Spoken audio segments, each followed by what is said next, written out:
begin tonight with breaking news. Zarah Baker, a 10-year-old little girl battling bone cancer. She's losing part of her left leg and her hearing. Things only get worse. The little girl ends up missing, reportedly kidnapped from her own bedroom. Her prosthetic leg, it's gone. Her hearing aids, they're left behind. The last person to see her alive, her stepmother.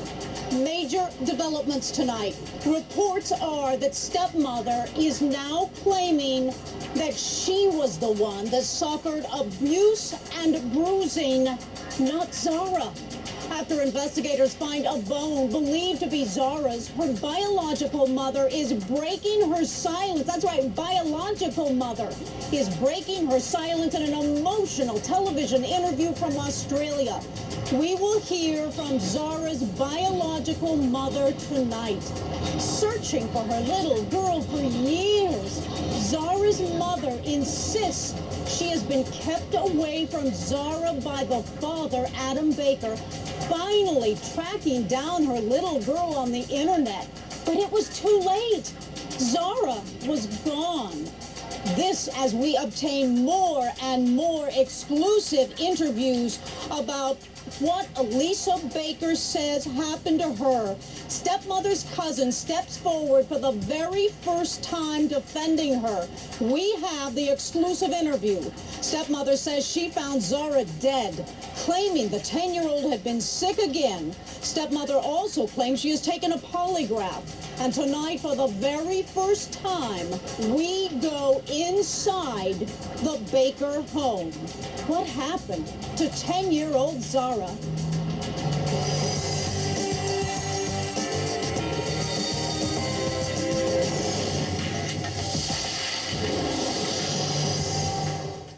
I have no idea how it feels. It hurts enough that it's numb. But I always had the hope one day that she'd come to find me. And it's gone. I never got to tell her I was proud of her.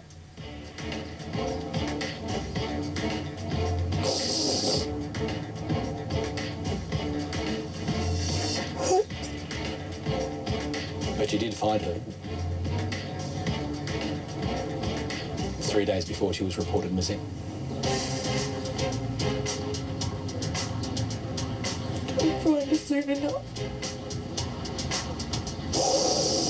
It's just mean.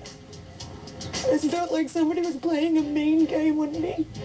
He had no right to do any of it, to keep her from me and take her from me. I have no words for that woman. I have to do this for her, and I have to find justice for her. Good evening. I'm Jean Casares of In Session on the True TV network, in for Nancy Grace tonight. Thank you so much for joining us. More exclusive letters from Elisa Baker, this time written from her family to her family at home. Plus, also, stepmother is now claiming that she was the one abused, the one that had all of the bruises, not Zarah Baker. Unless you understand the story, you don't understand the pain. I never gave my baby up. And I'm so angry she was taken away from me like this. The prosthesis was the hardest. I want them to find more so we can put her together. Something that we can lay to rest with dignity that she deserves. Finally for somebody to show her love and respect. She was already gone when I found her. And she found me to tell her story and to find her and put her to rest. She fought hard for life. It was his responsibility to take care of her. I gave birth to her and would always love her, always in my heart. I can pray to God that she had enough of me in her to never do that, to call that woman her mother. I never got to say goodbye. I got to say hello. That is Zarah Baker's biological mother speaking out for the very first time. Let us go straight out to Nancy Grace producer Natisha Lance standing by live in North Carolina at the Baker home. Natisha, you were able to exclusively read letters that Elisa Baker has written to her family from inside jail. What did she say? Well, Jean, there's 3 letters. One of the letters was received a few weeks ago, and the other letter was received earlier this week. And in these letters, Elisa Baker writes that she is the one who had the black eye and the bruises, not Zarah. She also goes on to say that Zarah was a blessing to her, that she had prepared for Zarah's birthday that was coming up soon. She also says, Jean, that she has taken a polygraph to prove her innocence and to prove that she is telling the truth, and she's prepared to take another one. She continues to say, as in the other letters that we have seen thus far, that Adam Baker is the one responsible, and she also says that they did not kill Zarah Baker. What is this about the abuse? She is saying that she is the victim that had bruises? That is what she said. She said, I was the one who had the black eyes and the bruises. Her children knew about it too, but nobody did anything about it. Now, she does not outright say that Adam Baker is the person who is responsible for these bruises or the black eyes, but she does make a point to say that it was her and not Zarah. All right, let's go straight out to the attorneys. Richard Herman, defense attorney, coming from Las Vegas tonight, and Joey Jackson, defense attorney out of New York. To Richard Herman, first of all, if this is where the defense is going, because Elisa Baker is saying now that she was the victim, there's one challenge in all of this. Zarah Baker is dead. Elisa Baker is very much alive.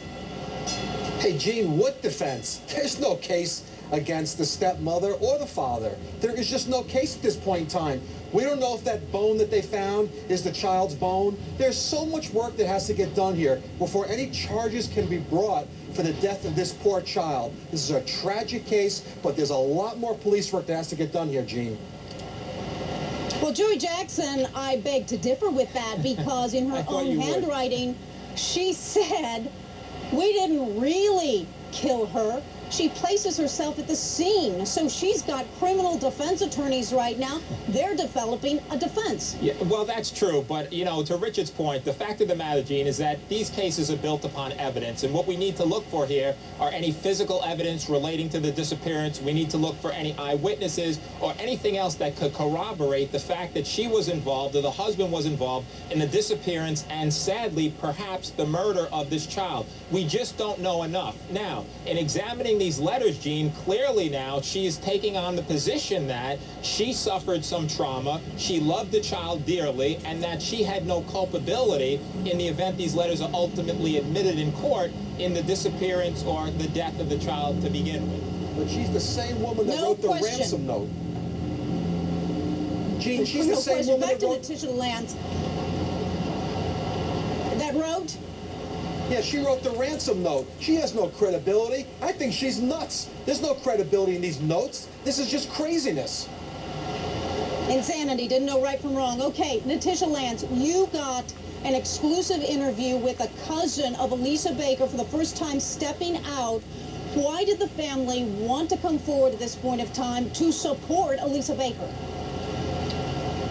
Well, Gene, what they are saying is that they feel as if Elisa Baker's side of the story has not been told. The family met earlier this week. Many members of the family got together and talked about what they should do, and it was decided that somebody needed to speak up for Elisa Baker. Now, this particular cousin that I spoke to was able to visit Elisa Baker behind bars on Monday. She says she met Elisa, who was very emotional, that she cried. She felt that she was concerned about Zarah, that she missed Zarah. She also said during that time, again, that it was Adam Baker who is responsible for her being behind bars.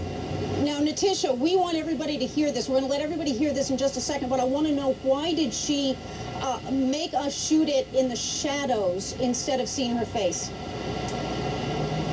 There have been death threats against this family. There have been people who have said many negative things about this family. So they are doing it to try to protect themselves at this point, Gene. As we have seen in many of the hearings thus far for Elisa Baker, there have not been family members who have been out there for her, but this is a cousin who is trying to figure out what the truth is, and that is what they ultimately want. They want to know what the truth is, whatever happened to Zarah, regardless of how negative it could possibly be. All right, Natisha, we are going to let everybody listen to your exclusive interview. This is producer for Nancy Grace, Natisha Lance, exclusive interview with the cousin of Elisa Baker, appealing to the public. Listen. Our first concern is that Zarah's body will be found soon, since she is believed to be deceased, and that all of the truth will come out. My sister and I felt the need to see Lisa and visited her this past Monday. A lot has been said about Lisa, some true, some untrue. We didn't find the uncaring person that she has totally been portrayed to be. As we talked with her, she cried over missing Zarah and how her husband has left her to take all the blame for what has happened when he played a big part in this terrible situation. We are taking your calls live tonight to Sheba in Illinois. Good evening, Sheba. Hi, Gene. My question is, where the heck has the real mom been during all of that? And another question I've got, if there's a psychologist on there, is why isn't the mother seeking psychological help for herself?